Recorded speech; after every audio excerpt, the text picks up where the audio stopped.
The Galactic Council had existed for 12,000 years. In that time, they had welcomed 347 species into their ranks. They had built trade routes across 5 spiral arms. They had created laws that governed trillions of beings across countless worlds. They considered themselves the peak of civilization. Then they met humanity. Ambassador Korath of the Villani stood at the observation deck of Station Prime, watching the small blue world spin slowly in the distance. Earth, the humans called it. Such a simple name for such a troublesome planet. His 4 eyes narrowed as he remembered the first contact just 15 years ago. The humans had arrived in ships held together with what appeared to be hope and primitive fusion engines. They had smiled too much. They had asked too many questions. They had wanted to be friends with everyone. The council had laughed at them. Not openly, of course. The Villani were too polite for that. But in private meetings, the representatives of the elder races had joked about the newcomers. Humans lived barely 100 years. Their technology was centuries behind.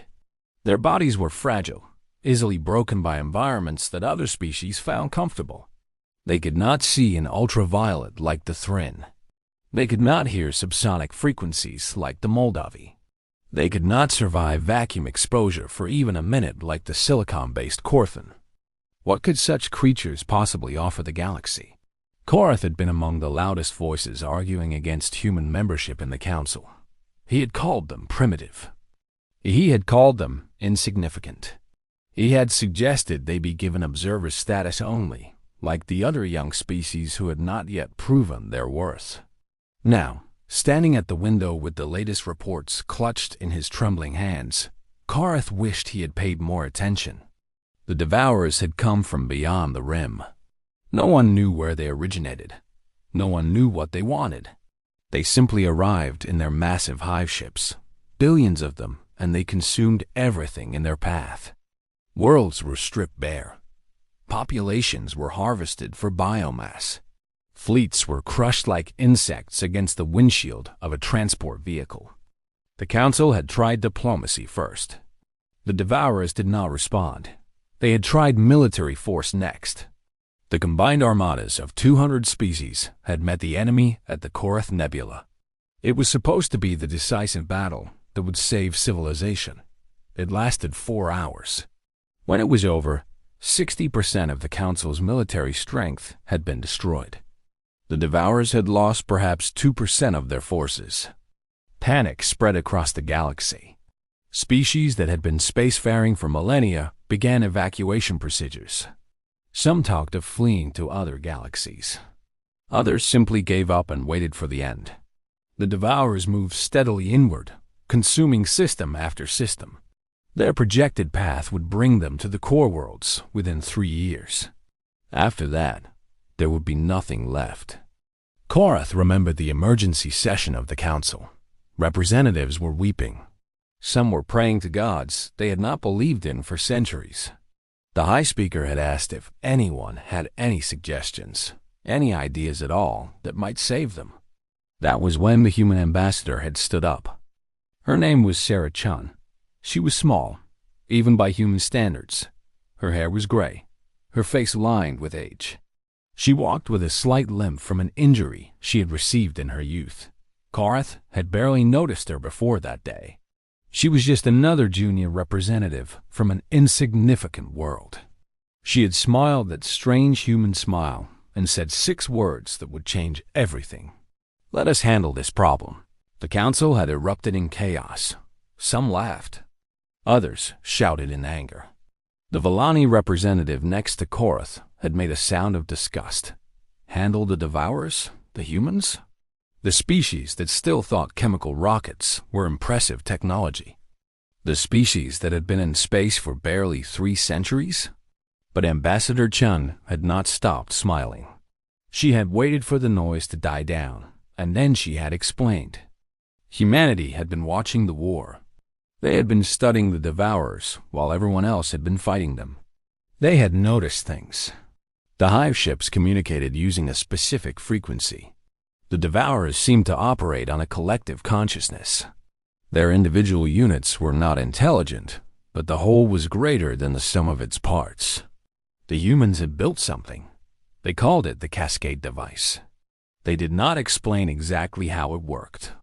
They simply said it would solve the problem if the council gave them permission to deploy it. The vote was close. Many species did not trust the humans. Many others thought the plan was insane.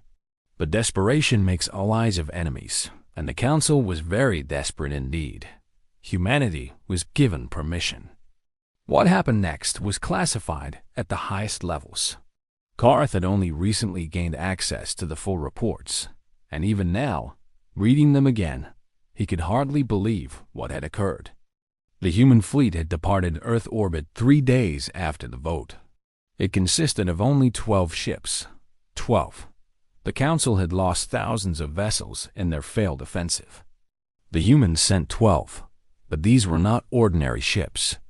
The humans had been building them in secret for years. They were massive, each one nearly 10 kilometers long. Their hulls were made of materials the Council scientists could not identify. Their engines produced power outputs that should have been impossible. The human fleet intercepted the Devourer Armada at the edge of the Terminus system. The enemy force numbered in the millions, hive ships the size of moons, swarm carriers filled with billions of warrior drones. It was the largest concentration of Devourer forces ever recorded. The battle, if it could be called that, lasted 17 minutes. The humans deployed their Cascade Device. It appeared as a single pulse of light, nothing more. But that pulse spread outward at faster than light speeds, washing over the entire enemy armada in seconds. And wherever it touched, the Devourers simply stopped. Their ships went dark. Their engines died. Their weapons fell silent. Billions of creatures that had been the terror of the galaxy simply ceased to function. They did not explode or burn or scatter. They just stopped, like puppets with their strings cut. The human fleet moved through the silent armada, collecting samples and data. They found that the Devourers were still alive, technically. Their bodies still functioned at a basic level. But their connection to the collective consciousness had been severed.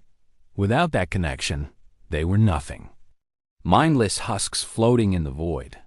The Cascade Device had targeted the specific frequency the Devourers used to communicate. It had generated a countersignal that disrupted their neural network permanently.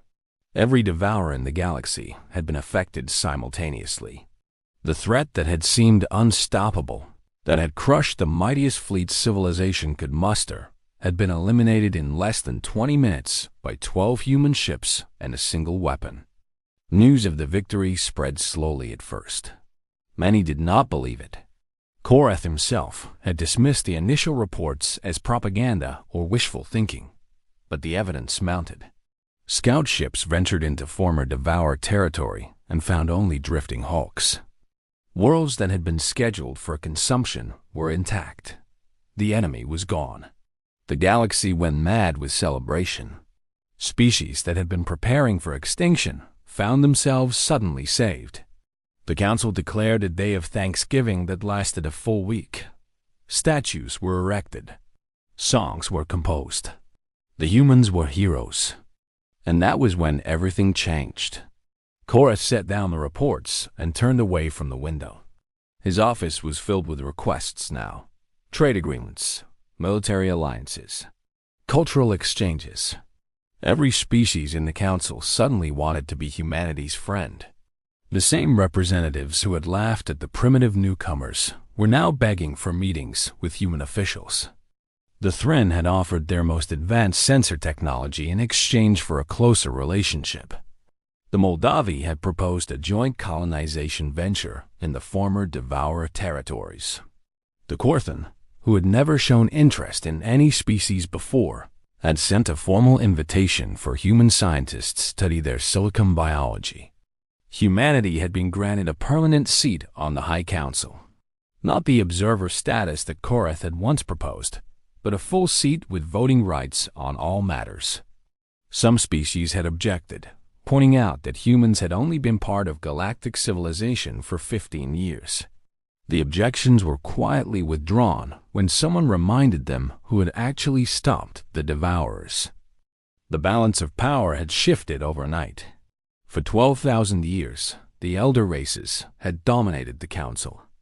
Their age and experience had given them authority. Their technology had given them strength. But now everyone knew the truth. When the greatest threat in galactic history had appeared, the elders had failed. The humans had succeeded.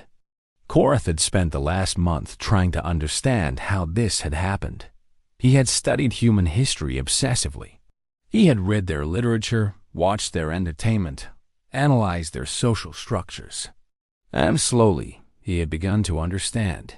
Humans were not special because of their technology. They were not special because of their biology. They were special because of how they thought. Every other species in the galaxy had developed along logical lines. They saw problems and found solutions. They built what they needed and stopped there. When they faced obstacles, they worked within established parameters. Humans did not think like that. Humans looked at impossible problems and asked why they were impossible. They questioned assumptions that other species accepted without thought. They combined ideas from different fields in ways that seemed random but produced remarkable results. They failed constantly, but they learned from each failure and tried again. The Cascade device had not been invented by a military research team. It had been created by a group of human scientists from different backgrounds. A physicist who studied quantum entanglement, a biologist who specialized in hive insect behavior, a musician who understood resonance frequencies, an engineer who built communication systems. They had come together and seen connections that no other species would have noticed. That was humanity's gift. Not strength or speed or advanced technology. Creativity, the ability to imagine things that did not exist and then make them real. The willingness to try ideas that seemed foolish until they worked. Korath walked to his desk and sat down heavily. He had a meeting scheduled with Ambassador Chun in 1 hour. She had requested a private conversation, just the two of them. He suspected he knew what she wanted to discuss. The humans were not vengeful creatures. They did not seem interested in punishing the species that had mocked them or dismissed them. But they remembered everything. And they had plans. Ambassador Chun had already hinted at what humanity envisioned for the future. Joint research initiatives. Shared exploration of unknown space. A new model of galactic cooperation that treated every species as equal partners, regardless of age or advancement. It sounded idealistic. It sounded naive. It sounded exactly like something humans would propose. But Korath was no longer willing to dismiss human ideas. The last species to underestimate humanity had been the Devourers. They were now floating mindlessly in the void, their empire destroyed in 17 minutes. He picked up his communicator and began reviewing the notes for his meeting. The Villani had opposed human membership once. They would not make that mistake again. The future belonged to those who could adapt, and the humans had proven they were the most adaptable species in the galaxy. Diplomatic relations were indeed improving dramatically. Every species wanted to be on humanity's good side now. Trade agreements that would have taken decades to negotiate were being signed in days. Military treaties that seemed impossible a year ago were now being proposed by the elder races themselves. Korath allowed himself a small smile. The galaxy had changed forever, and humanity was at the center of that change. For 12,000 years, the Villani had been among the most influential species in known space. He suspected that record was about to end.